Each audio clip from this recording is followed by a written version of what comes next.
नमस्कार, मैं wing commander Arjun Surya Kiran aerobatic team से हूँ।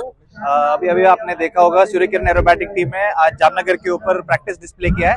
हमारा मेन कार्यक्रम रहेगा 26 जनवरी को, दैट इज रिपब्लिक डे के दिन। हमने 2025 का सीजन शुरू किया है गुजरात में, अभी अभी बड़ौदा खत्म करके आ रहे हैं और उसके बाद हमारा सेकंड डिस्प्ले इस साल का जामनगर के ऊपर है। हमारे लिए बहुत ही अच्छा लगा। प्रैक्टिस आज खत्म हुआ, कल भी आइएगा और मेन शो देख लीजिएगा। सबसे अद्भुत चीज आपको देखने को मिलेगा वो रहेगा तिरंगा डिस्प्ले, और बाकी चीजें जैसे आपने देखा कल भी ऐसे ही होगा। बहुत ही एक्साइटिंग मनोवर्स होगा। हमारा मनोवर्स 2 फेस में डिवाइड होता है, कॉम्पोजिट और सिंक्रो। कॉम्पोजिट वो फेस होता है जब सारे के सारे 9 के 9 जहाज एक साथ उड़ते हैं। उसके बाद सिंक्रो फेस के लिए अलग अलग हिस्सों में बट जाते हैं और थोड़ा सा और एक्साइटिंग मनोवर्स करते हैं, उसको हम सिंक्रो फेस कहला जाता है।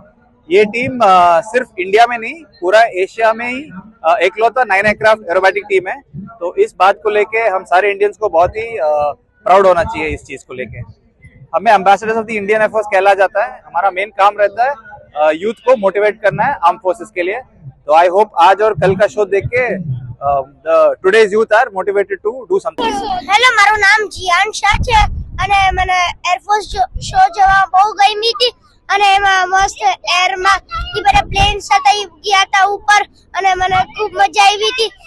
એને કિલોમીટર સ્પીડ બહુ જ હતી અને મને એટલું શોખ થઈ ગયો, મને બહુ મજા આવી હતી અને બધા પીપલ પણ બહુ એ લોકોને મજા આવી ગઈ હતી। આજે અમે લોકોએ 25 જાન્યુઆરી જામનગર સૂર્ય કિરણ એક્રોબેટિક ટીમ સ્કેટ ટીમ તરફથી જે એર શો જોવા આવેલા એ બહુ ખૂબ જ સરસ હતો અને જામનગરની જનતા ખૂબ જ રાજી થઈ અને ખૂબ તાળીઓ પાડી, લોકો ખૂબ ખુશ થઈ ગયા હતા। Thank you very much Indian air force team.